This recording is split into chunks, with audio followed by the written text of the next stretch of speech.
é algo que o protestantismo inaugurou, não é? É a leitura desintegrada do texto. Quando você lê texto, você pinça textos, não lê o que está antes, não lê o que está depois, não reconhece, né? A gente usa uma expressão em teologia bíblica, né? O Sitzenleben, é a circunstância em que se dá o fato descrito ali. Então, o texto predileto deles é Êxodo 20. Êxodo 20. O primeiríssimo mandamento de Deus, quando o povo chega ao pé do Sinai, e Deus diz por Moisés: não terás outros deuses diante de mim. Qual é o contexto óbvio? A saída do Egito. No Egito havia um culto politeísta, como de todos os povos antigos. Os egípcios tinham vários deuses, os gregos tinham vários deuses, os romanos, as tribos africanas, os indígenas. Era o comum. Era um padrão antropológico das civilizações antigas. Todas as civilizações tinham os seus mitos, os seus panteões, os nórdicos, os vikings, os bretãos, os gregos, todo mundo tinha. O que se faz aí de panaceia, odisseias, melhor dizendo, história, literatura, inspiradas nos deuses da antiguidade. Isso era muito comum. Então o povo hebreu ficou 400 anos no Egito. Geração após geração, o povo já era condicionado a crer na existência desses deuses e muitos até recorriam a esses deuses. Qual era a noção de divindade nesse sentido? Das civilizações antigas, inclusive do Egito. De que cada esfera da natureza estaria sob domínio de uma divindade. E que haveria divindades, portanto, para tudo. Divindade para a colheita e para a agricultura, divindade para a fertilidade, divindade para a sexualidade, divindade para o sol, divindade para a lua, divindade para a estrela, divindade para a chuva, divindade para a árvore, para a comida, para tudo. Então, o povo vai para o deserto e começa a passar fome, ou seja, é um lugar infértil. Havia uma divindade no Egito que era invocada, e assim, o que é próprio desses cultos idolátricos é representar essas divindades a partir dos mitos que eram contados para justificá-las. Então, cada divindade tinha no imaginário do povo uma forma, ou até um animal que representasse, como é, por exemplo, no hinduísmo. No hinduísmo tem divindade, o Lord Ganesha, que é o elefante, tem Kali, que é montada num bode, tem uma outra divindade que eu esqueci o nome, que é um macaco. Então tem várias divindades. Um mau gosto, diga-se de passagem, né? Mas era a cultura desses povos antigos. Então, num lugar infértil como o deserto, a tendência do povo, condicionado àquele regime politeísta, seria invocar as antigas divindades de fertilidade ou de chuva, que era o boi. Porque o boi é o animal que puxa arado, né? Para você ter colheita, para ter o que comer. Faz sentido. Entende? E isso estava na mente do povo. Aí é óbvio que Deus tira o povo do Egito para que no deserto Deus comece um processo de tirar o Egito do povo. Purificação. Purificação, exato. Então ali é um momento para abandonar, começar a crer no Deus verdadeiro, revelado em Moisés, e abandonar as divindades antigas. Então é uma coisa tão óbvia, precisa pouco para entender a circunstância do texto. Você se lê bem do texto. O que Deus está proibindo ali são os deuses do Egito. Não farás nenhuma pintura, escultura de imagem, de nada do que está acima do céu ou abaixo dele. É uma clara referência às divindades do Egito. Deuses do Egito. Por que que isso fica claro?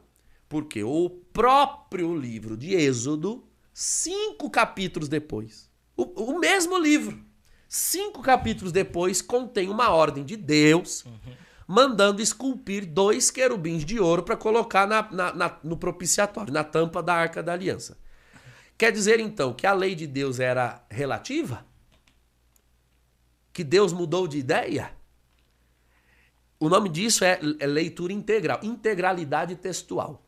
Quando parece que um texto desdiz o outro, então na realidade a verdade está no meio termo entre ambos. Você não pode escolher um texto na Bíblia para acreditar. Ah, não. Eu já vi discussões protestantes sobre isso. Por exemplo, sobre, a título de ilustração, fórmula do batismo. Porque Mateus diz que é para batizar em nome do Pai, do Filho e do Espírito Santo. Em Atos dos Apóstolos, eles dizem, sede batizados em nome do Senhor Jesus.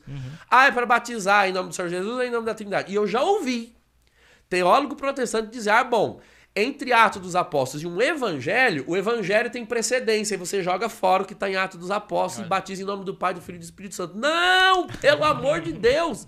Você não é o cara que defende a Bíblia, porque tem que estar na Bíblia. Você tem que explicar o batismo em nome do Senhor Jesus.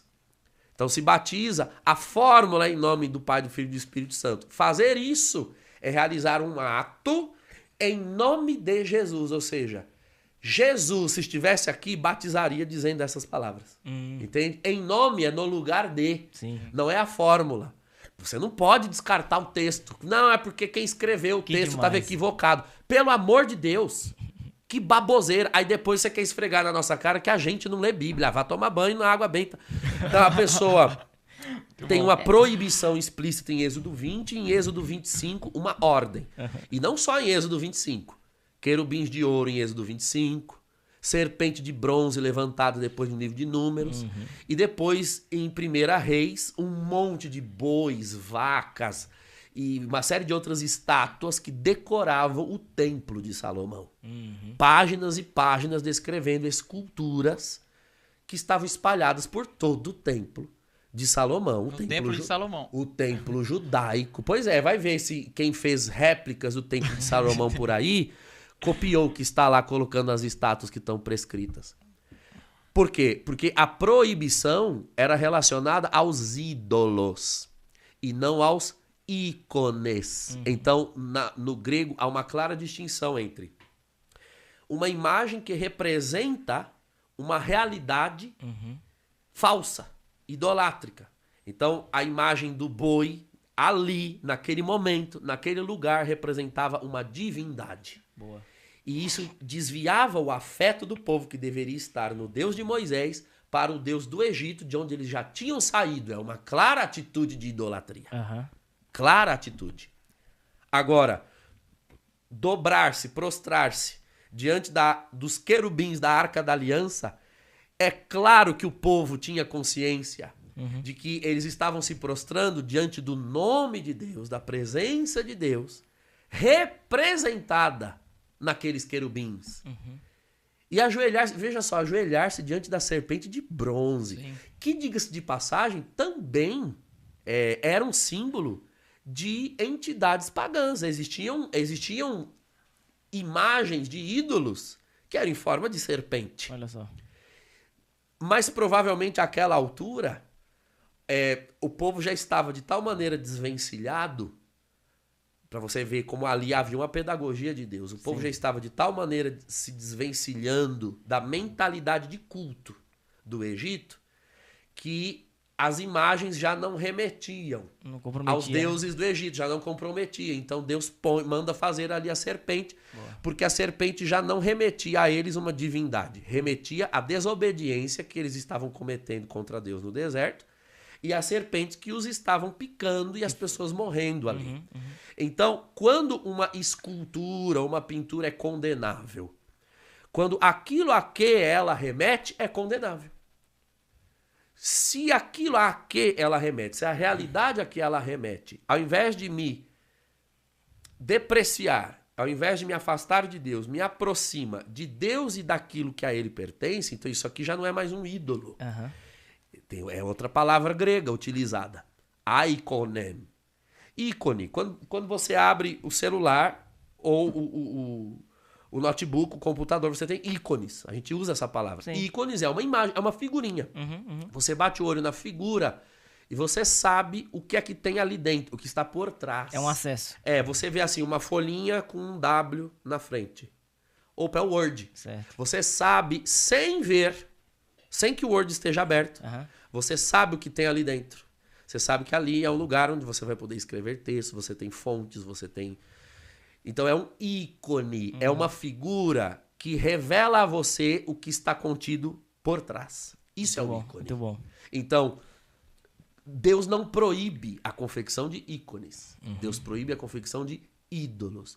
E isso fica muito claro nos textos. É uma questão de inteligência mínima. Agora, é possível que o ser humano desenvolva relacionamento idolátrico com objetos? É possível, assim como se o comportamento idolátrico é o apego excessivo ou a atribuição excessiva de poder a uma criatura, como se ela fosse o Criador, como se ela fosse Deus, logo é possível cometer idolatria com qualquer coisa, inclusive com um objeto. O catecismo da igreja nomina certas formas de idolatria. Então, existe sim uma forma específica de idolatria que na realidade é a mais inferior, porque essas idolatrias interiores são muito mais incrustadas, mas essa idolatria de você começar a atribuir a objetos ou a coisas um superpoder ou a crença numa magia, etc., o nome disso é superstitio, superstição. Então existe a superstição com a imagem, com o terço, com a medalha. Eu não estou dizendo que não possa existir. Agora, Ela é mais fácil identificada do que... ela é, né? ela é mais identificável e é mais simples de combater. Sim. Porque com uma mera instrução, você combate. Você corrige a relação da pessoa com aquele objeto. Tá? E quebrou a imagem lá de casa. Ai, meu Deus, o que eu faço? Era abençoada? Enrola direitinho, enterra, descarta. Mas e agora? E agora você compra outra. Não é um Deus. Então não tem que ficar paranoico com isso. Isso seria idolatria. Sim. Né? Ficar chorando, se quebrando junto com a imagem que quebrou. Nenhum católico faz isso. Um católico sensato não faz isso. É uma coisa tão óbvia.